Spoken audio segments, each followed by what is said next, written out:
Hello everyone. I finally found an angle where there isn't too much flare in my glasses, or at least I hope there isn't. And I don't have to sit on the floor.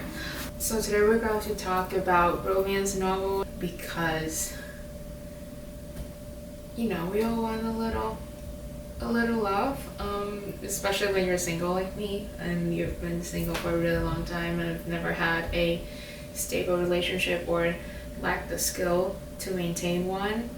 The thing about the romance genre is that it's very prone to having like bad writing, probably because of misogyny and internalized misogyny, probably also because of me. I just thought about it again and I looked at my pile of romance books and I realized that this year the romance that I purchased or borrowed from the library are all like heterosexual romances, but maybe it's part of the genre because we see it a lot on the shelf, and that's the kind of romance that people are most attracted to, and there's something to say about our society and ourselves. But anyways, let's get into the romance that I've read this year. First romance that I read is none other than November 9 from Colleen Hoover. I'm like feeling a little bit ashamed. I bought it from Amazon. Oh my god, a crime, a literal crime. So there are two people, Ben and Fallon. Ben is the guy, Fallon is the girl. They met when they were 19 on November 9th. And you know, they click right away and there's this like very strong connection or romantic attraction between them, and they promise to like not contact, not like sending letters or look up each other on social media for the entire year until the November 9th, where they agree to meet I don't know, somewhere either in LA or in New York where they live. It sounds promising to me because I was watching One Day, the movie, at the time, and I felt attracted to the concept, and it's probably a rip-off of One Day too. But November 9 made me kind of want to die, because what the fuck was that, bestie? Like, the writing was bad. It was so cringe because these two are literal baby. This is not going to be spoiler free because I am mad, okay? But I must give something to Colleen Hoover, is that she writes kind of like pickup line or conversations that makes you cringe but also feel the butterflies in your stomach. So I remember Fallon was getting a tattoo, and and Ben was talking to Fallon to distract her from, like, you know, the needles and stuff. She asked him what's his favorite color, and he said mineral green. She said that, oh, that's a very specific kind of green. And he said, oh, it's also the color of your eyes. And I was like, that's kind of good. But then the entire book feels like a car crash. Ben essentially cheated on Fallon. So he has a brother who is like somebody, a pilot or something in the army like that. And he eventually died from an accident, and a year later when Fallon and Ben met again, he revealed that he's been fucking his brother's fiance. And I was like, what is going on? Why are you fucking your brother's fiance? I thought you're a normal guy. And the plot twist was so stupid. The plot twist was basically Ben being a criminal. That's it. I also read It Ends With Us, her most famous novel. It's ended with me fucking dying because it was so bad. A special thanks to my friend who sent me a PDF of It Ends With Us for free.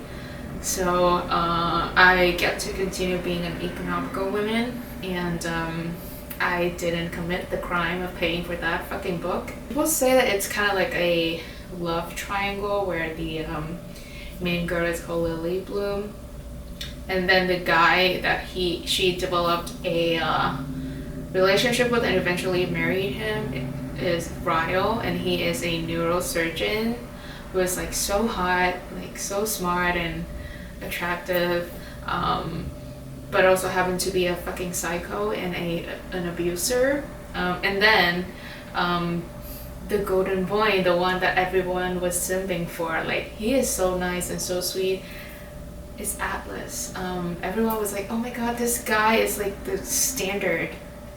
And I was like, no, he's not, honey. Girl, stand up. Look at yourself.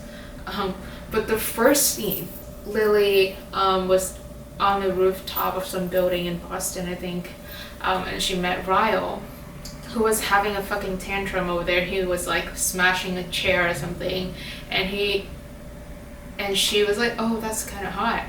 And then they started kicking off, and I was like, no woman is going to see like a fucking man smashing a chair and be like, oh, that's hot.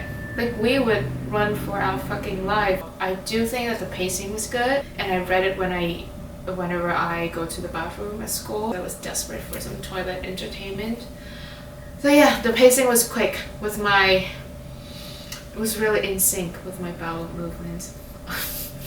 That's so bad. I'm so sorry. Even though I bought November 9th and I put it on my shelf, and whenever I look at my shelf and I see November 9th, the book on the shelf, I was like, this is no. So I decided to donate it to our local library. That was a selfish move, because I put that book out there and someone picked it up, and they are going to suffer. If I'm going to hell, it's probably because of November 9th. We cannot talk about this genre without mentioning the queen of book talk, the queen of the romance genre, the white romance author, Awaeke Emezi. So I read all three of her romances. First, I read People We Meet on Vacation, and then Beach Read, which is my favorite of her, and then Book Lovers. I feel like it's just too white for me. The main girl is called January, and she found out that her dad cheated on her mom, and he died.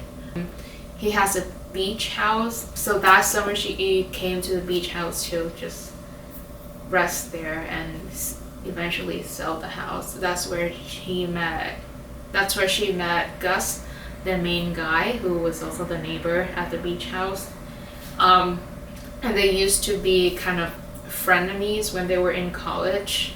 And then they fell in love, obviously. The reason why I like this the most out of the three is that the male character is very believable. Like, a lot of the time I feel like in romance, the male character is like definitely not believable at all. Like, these men are like just came out of fucking thin air, you know? Like, what was that? But Gus is very believable, that he has flaws and he has his own little quirks and charms. And the most believable thing about him is that he slept with January while he was still married. I'm sure every man does that, right? That's my favorite. And then People We Meet was fine.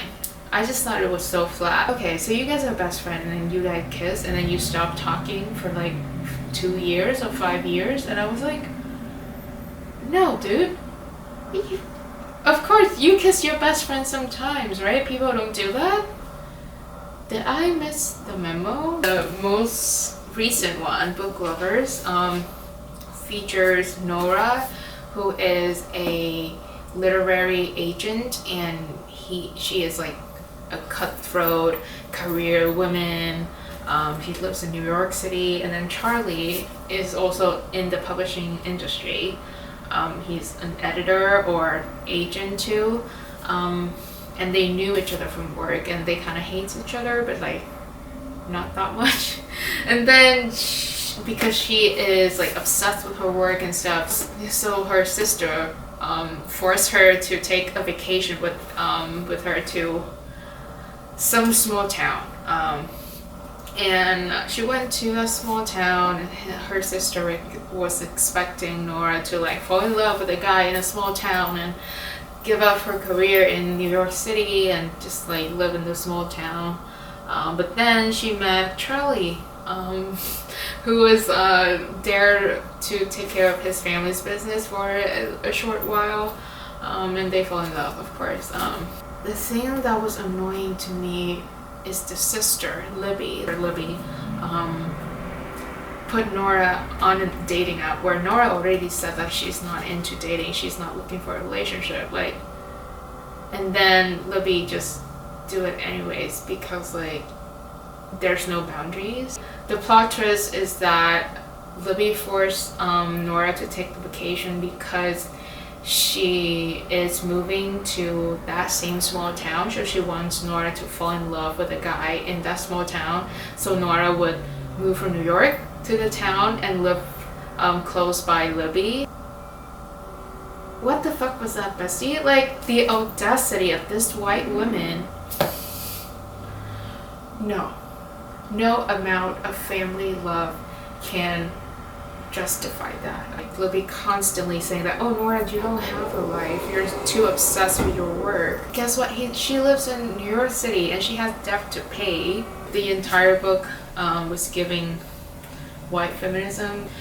The thing about Emily Henry though that I enjoy is that her writing is very easy to read, and a lot of the time it's not cringe compared to like other authors in the romance genre, especially Colleen Hoover, that it's very, very white. Like, only white people would have a beach house and still call themselves poor. Like, stop it, okay? Stop it.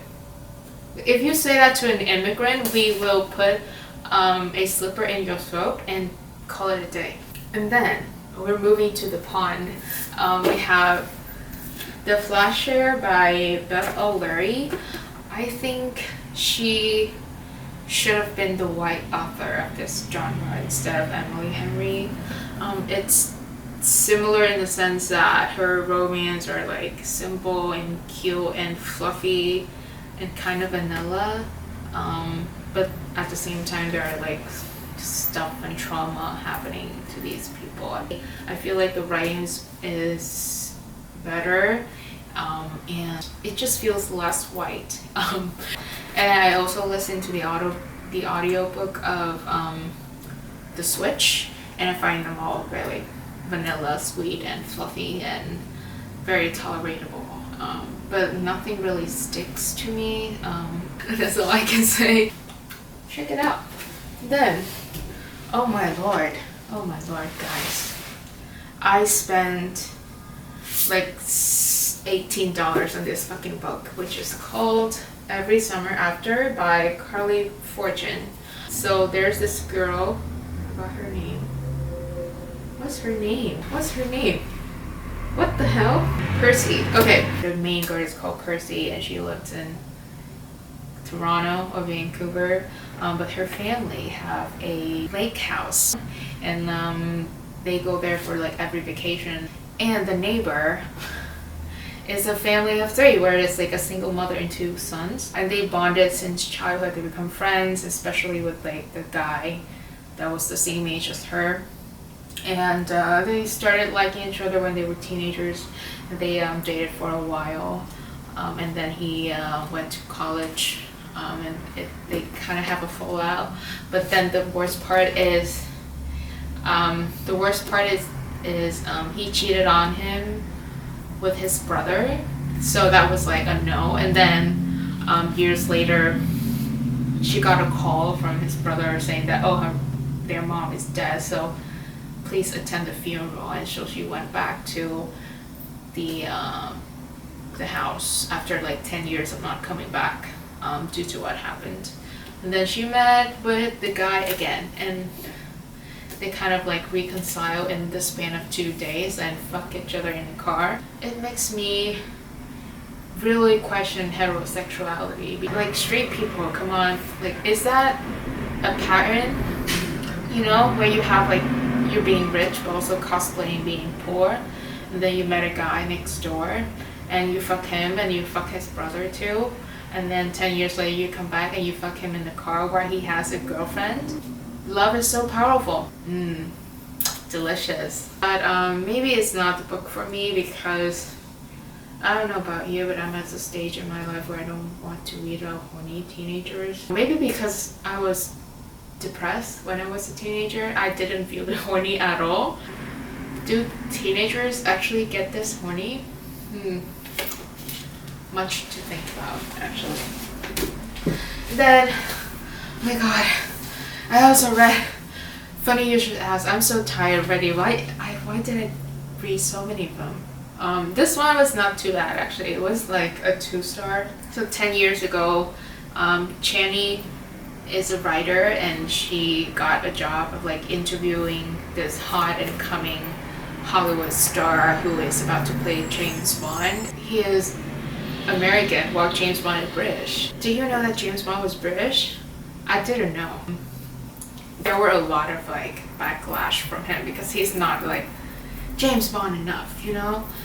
Oh my god, so stupid. Nobody complains about that with Tom Holland. So they met and they had the interview weekend where they just spent time together, and she wrote an article about it and it went viral. And then she became a writer, and like still like 10 years later during her career, people still talk about that article with her, even though she published like 20,000 books or something, because you know, like nobody takes a woman's work seriously unless it's involved with a man, a hot famous man. Guy, the main guy, the actor called Gabe, his career is not very hot. Like the role that he has, the James Bond, really helped him, but then he kind of like just shit on his own career, as most men do. So now their publicists talk to each other, and they force them both to have this interview again to kind of revive his career, primarily, not hers, because patriarchy. The thing that I don't understand is that they knew each other for like 2 days, you know, and then they don't talk for 10 years, and then they meet again, and they're like immediately feeling that hot, steamy romance. I don't know, maybe have them like send letters to each other by pigeons or something. That would be more believable than the romance. If you're looking for something like fun and silly but like not done well, this is the one for you. And then quite recently I read You Made a Fool of Death But Your Beauty. This one is marketed as a literary romance. I think it was published this year, actually. Yeah. So I was having very high hopes for it, and it's also like not like a straight white romance. Pretty much all of the characters are black, and the two main are bisexual, and they do have conversations about bisexuality from time to time. I really like those conversations, but I just don't understand. The main girl had an accident with her lovers 5 years ago, so he died, and she was grieving him over the span of 5 years, and then she met this guy called Milan at a party, and she fucked him in the bathroom, and then they started fucking, like being friends with benefit, and then he introduced her to his best friend, and then she was like, oh, he's kind of attractive, so she started dating his best friend, and then her and Milan kind of just broke up. And they were not fucking, they were just like kissing, you know, because that's ethical. He turned out to be very rich, and one day he asked her, oh, do you want to come to this, like, my house in an island? And she was like, yeah, sure. So she went, and she met his dad at the house, and it turned out that his dad is like a famous, hot, sexy chef, and obviously rich. And then she started feeling this immediately unquenchable, hot, steamy, sexy romance or attraction towards the dad, and they kind of trauma bonded over grieving, and then they started fucking in secret. The reason why I kind of hate this book is that grief was used kind of like as a plot device, as something to bond the two characters together, and as something that kind of like excuse all their unethical behavior. Like, you don't just start fucking your boyfriend's dad because you both grieving someone. Am I crazy? Like, am I just stupid? Because I don't get it at all. And then the only good romance I read this year, like I actually rated it 4 stars, and I did not expect to like it at all. You deserve each other, and it's kind of like a enemies to lover, except that it's quite creative in the sense that these two people are already lovers, so they are supposedly fiancé and they're about to get married, but they're not feeling so hot about their relationship because apparently the main guy's mom is annoying. He's also a mama boy who makes a lot more money than she does, and she was having the vibe that, you know, his family and him was like kind of looking down on her because she's work at like a shop and she doesn't have a college degree. Because his family is rich and he is a dentist, all of their stuff for their supposed wedding is very expensive, and she's like trying to get out of this wedding because she's not feeling it, but she doesn't have the money to pay for all of the unrefundable stuff of the wedding, so she tries to make him hate her and get out of the relationship first and pay for all of the stuff, and she can just walk out of there not paying a penny, which is really smart. So yeah, so it's so silly, but the way that they find each other again was very sweet and endearing and fluffy, and I just liked it, and it's so funny too, actually. I would highly recommend it, even though the cover is atrocious. Like, come on, like that's a literary war crime, okay? And then the one that I'm reading right now is called Alone with You in the Ether. It was like originally independently published, but now they publish it with an ugly cover because they were like, it's just too pretty, you know, we don't do that. So yeah, this is the cover. I borrowed it from the library. It's kind of like a literary romance. That's what it was marketed at, and I am about halfway through. I'm enjoying it right now, and I have thoughts, and I'm also filming a reading vlog for it, so stay tuned for that one if it's ever out. But that's all of the romance novel I read this year. I hope that you find something that you like about this video, or find a book that you liked and I hated. I must say though, the thing with the romance genre is a lot of times is enjoyed by women or young women in general. We see things being enjoyed by women being frowned upon, and I want to be very clear that I don't hate these because you know, they're romance written by women featuring female perspective, but because the writing is bad. So I want to be very aware and want to be very conscious that even though I'm roasting these books, I know that the romance genre is something important, and I am obviously attracted to it. Evidently, from the 10 novels that I read this year, despite the bad writing, I'm just like, keep going because I have trust. See you next time, hopefully. Thank you for watching.